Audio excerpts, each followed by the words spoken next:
प्रिय संस्कृत मित्राणि, नमः संस्कृताय। दुर्जन पद्धति चल रही है और दुर्जन पद्धति का यह अंतिम श्लोक।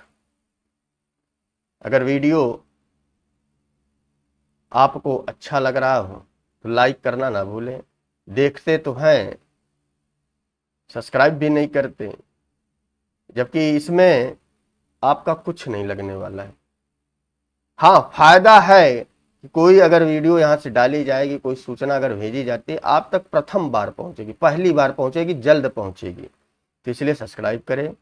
लाइक से हम लोगों का उत्साहवर्धन होता रहता है और उत्साह क्या होता है, बस एक सपोर्ट मिलता है कि हाँ, आप हमारी वीडियो से संतुष्ट हैं। इसीलिए लाइक करना ना भूला करें। तो आइए, दुर्जन पद्धति का आर्य छंद है, अंतिम श्लोक है। इन्होंने बताया कि आखिर शत्रु कैसे है। बोले कुछ हमारे समाज में ना निष्कारण शत्रु होते हैं, जिनकी कोई विरोध भावना नहीं होती, लेकिन वह स्वतः प्राकृतिक तौर पर वह शत्रु होते ही, कोई उद्देश्य नहीं होता। इसी की चर्चा इस आर्य छंद श्लोक के माध्यम से, छंद के माध्यम से उन्होंने की। बोले मृगमीन सज्जनानाम, मृगमीन सज्जनानाम, तृणजल संतोष विहित वृत्तेनाम, लोब्धक धेवर पिसुना, निष्कारण वैरिणो जगते, निष्कारण वैरिणो जगते, लोब्धक धेवर पिसुना। लोब्धक, ध्यान से पढ़िएगा, लोब्धक धेवर पिसुना, निष्कारण वैरिणो जगते। बोले कैसे? बोले मीन, मृग, सज्जना नाम। यहां पर 9 चीजें बताई हैं। बोले मृग, मीन, सज्जना नाम, तृण, जल, संतोष। दूसरी लाइन में आ जाइए, लोब्धक, धीवर, पिसुना। बात समझ में आ गई? अब इनके एक एक अर्थ को हम समझते हैं। बोले निष्कारण माने बिना कारण के ही, वैरी माने शत्रु, जगति माने इस संसार में, सप्तमी में रूप बना है कि जगति ही निष्कारण वैरिण है भवंती।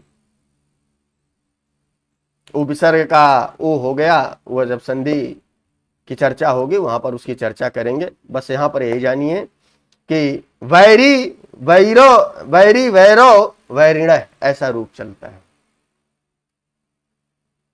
तो यहां बहुवचनांत लगा, तो इसलिए यहां पर भवंती का हमने प्रयोग कर दिया कि जगति निष्कारण वैरिण भवंती। किस जगति माने इस संसार में बिना कारण के वैरी माने शत्रु हो जाते हैं, कोई कारण नहीं है। बोले कौन कौन? बोले मृग का, बोले मीन का और सज्जन का। मृग मीन सज्जना नाम। मृग माने हिरण, मीन माने मछली और सज्जन माने सज्जन व्यक्ति। बोले हिरण का, मीन का माने मछली का और सज्जन का, निष्कारण वैरिणो जगत। इस संसार में बिना कारण के शत्रु होते हैं। उसकी उपमाएं देंगे, उदाहरण देंगे। ऐसे थोड़े भर्ती कर रहे हैं कि बिना कारण के, बिना स्वार्थ के कैसे जो है ये शत्रु हो गए। भरत ने बहुत अच्छी तुलना की। बोले मृग का, मीन का और सज्जन का। मृग माने हिरण, मीन माने मछली और सज्जन माने सज्जन व्यक्ति का। इन तीनों का निष्कारण वैरिणा जगति, संसार में बिना कारण के शत्रु हैं। बोले कौन? तो बोले लोब्धक, धेवर, पिसुना। पिसुना माने लुब्धक,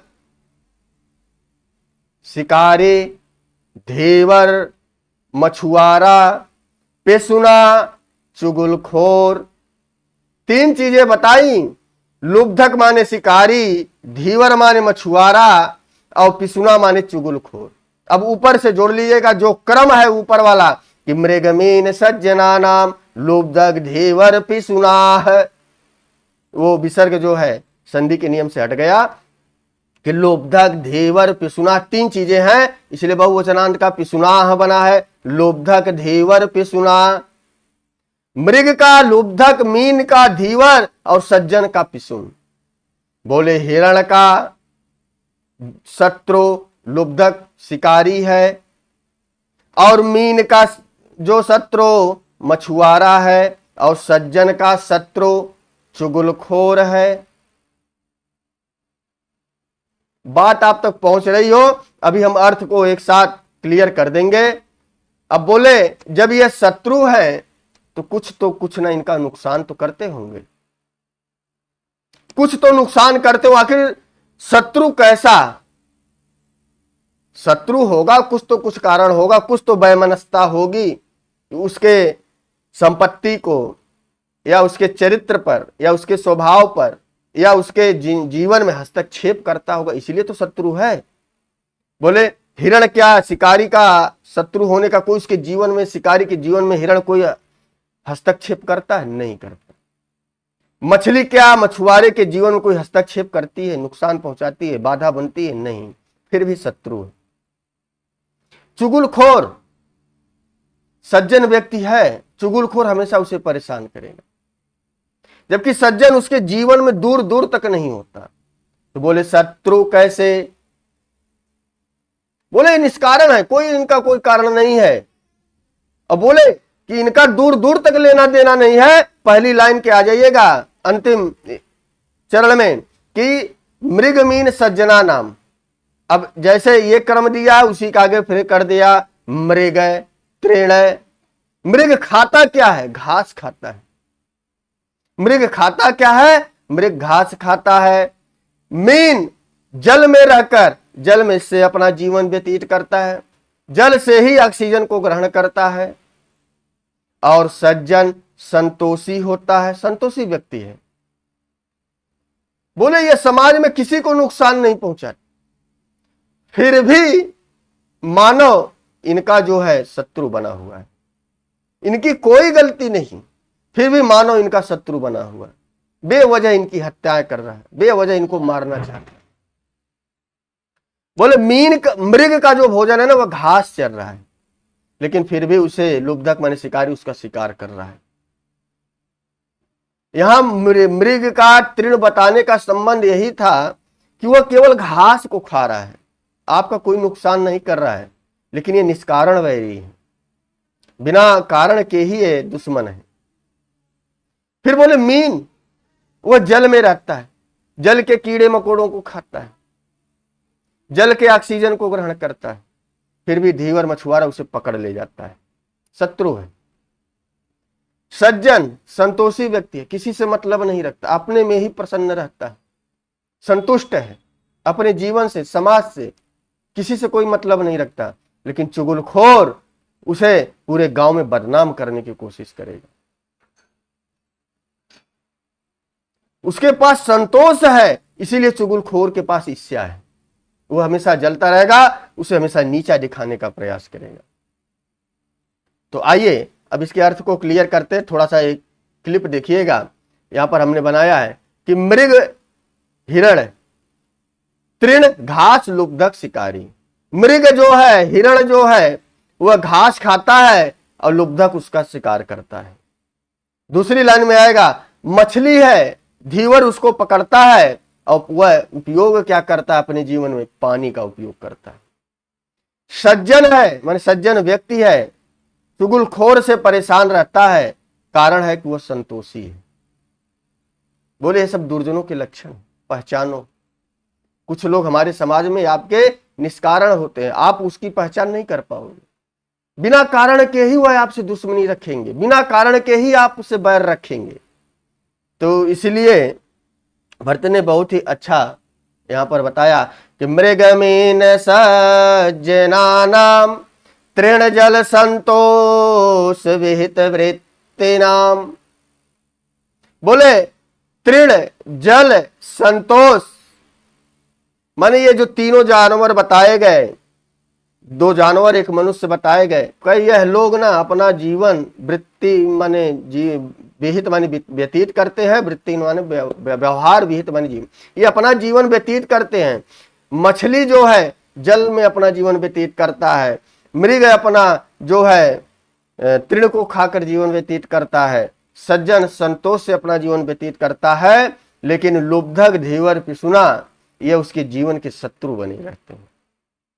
बोले निष्कार जगते निष्कारण वैरिणः लुब्धक धीवर पिसुना, कि शिकारी, लुब्धक माने शिकारी, धीवर माने मछुआरा और पिसुना माने चुगलखोर। तो इस श्लोक का भाव आप तक पहुंच गया हो, अच्छा लगा हो तो फटाफट अपने जो भी सोशल मीडिया है उस पर शेयर करिए। शेयर वही कीजिए जो इसको पढ़ने वाला है। आम खास आदमी को करने से कोई फायदा नहीं, क्योंकि जिसको आप कहेंगे कि भेजने का प्रयास करेंगे कि लोग देखेंगे, तो आज लोगों का वैसा स्वभाव नहीं है।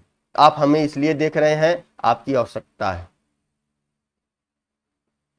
आवश्यकता ना होती तो हम भी इसी तरह आपसे कहते देखने के लिए, तो आप देखते नहीं।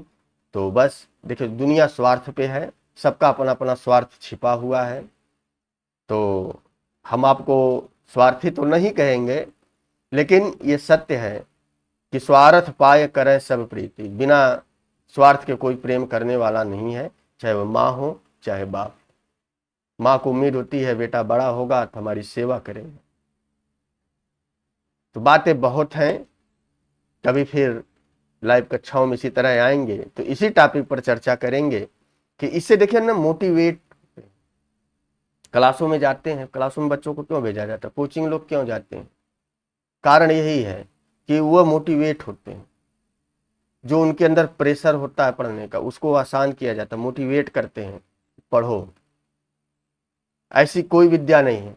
आप सोचते होंगे टीजीटी पीजीटी निकालना आसान नहीं है, मन में डर रहता है। डर किसी चीज की नहीं होनी चाहिए, किताब से बाहर का नहीं पूछेगा। अब आपको बहुत समय मिला है, वैकेंसी बहुत पहले की आई हुई है, 2 साल 2.5 साल होने जा रहे हैं। तो अगर आप प्रतिदिन कुछ ना कुछ पढ़ते रहेंगे तो आप सफल निश्चित होंगे।